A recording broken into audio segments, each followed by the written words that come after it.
If your hope in your business is low right now, this is not a personality problem. It is a truth problem. Because Hebrews 10:23 says, "Let us hold fast the confession of our hope without wavering, for he who promised is faithful." And if you've been struggling to stay hopeful about your business, your calling, or your future, today is for you. And there is a big difference between positive thinking and biblical optimism. Positive thinking says, well, everything will work out somehow. But biblical optimism says, everything will work out because he who promised is faithful. This is based on Hebrews 10:23. Our hope as Christian entrepreneurs increases when we believe truth. Because Romans 15:13 says, "Now may the God of hope fill you with all joy and peace in believing, that you may abound in hope by the power of the Holy Spirit." That means that your hope level is directly tied to your belief system.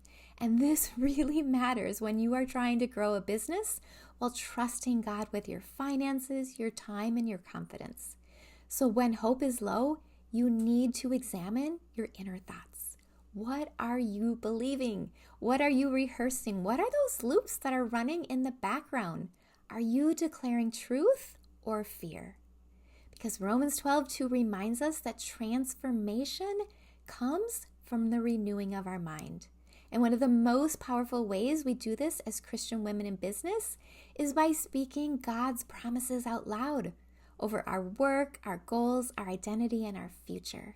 This is not any type of manifesting, any type of hope. This is spiritual rewiring, and that is how we get to walk in peace while building something that matters. So today I'm covering 5 promises for your calling, your leadership, and your business. I want you to speak them out loud and let them go to work. The first one is in regards to our ability. Philippians 4:13 says, "I can do all things through Christ who strengthens me."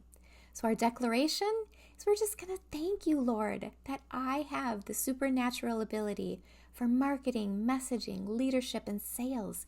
You give me the wisdom and the courage to grow. And number 2 is in regards to our productivity, that he who has begun a good work in you will complete it until the day of Jesus Christ. Our declaration is you are finishing what you started in my business, my audience, my building, my mission that you have placed in my heart, and I trust your timeline. Number 3 is he is a God of restoration. And Romans 8:28 says, "We know that all things work together for good to those who love God." So we get to declare, thank you, Father, that even past failures, missed opportunities, and dry seasons are being turned into breakthroughs that advance my business and my impact.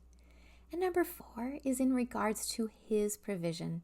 Philippians 4:19 says, "And my God shall supply all your need according to his riches in glory by Christ Jesus."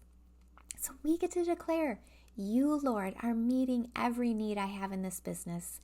Financially, relationally, emotionally, spiritually, I am fully resourced by you. And number 5, I declare that there is always a solution. This is from 1 Corinthians 10:13 that says, "God is faithful. He will also make the way of escape." And we get to declare there is a divine solution for every obstacle I face today, whether it is clarity, clients, content, capacity, that you are showing me the way forward. So there have been seasons in my business where it felt like hope was slipping through my fingers. Launches flopped, clients dried up, and the finances did not make sense. I literally remember a moment after a launch where I had 250 women in my challenge, and not one single person said yes to my offer when I closed the doors. I was bawling my eyes out in the living room chair that evening, and I told my husband, Ty, I'm like, Ty, you have to pray that God would take this desire for coaching out of my heart. It so clearly is not working. But my awesome husband, he was like, no way will I do such a thing. And while I was wondering if I completely missed my calling, if maybe I was not equipped for this because I was letting that failure, that outcome dictate my truth in that moment, I was not letting the promises of our Father and all the amazing things that He has for us, those truths in the Bible. But when I started declaring these biblical scriptures over my businesses every single day, not from a place of hustle, but from a place of submission to Him, I would speak these verses everywhere. I remember folding laundry, walking the dog, prepping a meal. And I feel like slowly and over time, the fog lifted and my confidence started returning.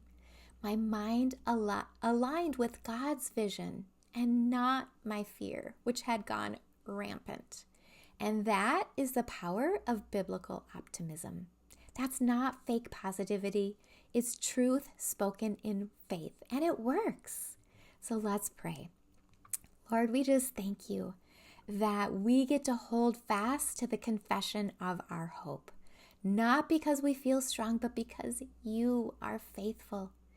We declare that our business, our calling, our leadership are grounded in your promises. And let your word become louder than fear, louder than failure, and louder than the voice of the enemy. We thank you for the supernatural ability to build, for provision for our work, for supernatural solutions for every challenge. And we thank you for completing what you have started. Let our hope rise and our minds be renewed. Let us be women who build with joy and speak with faith. In Jesus' holy and mighty name we pray. Amen.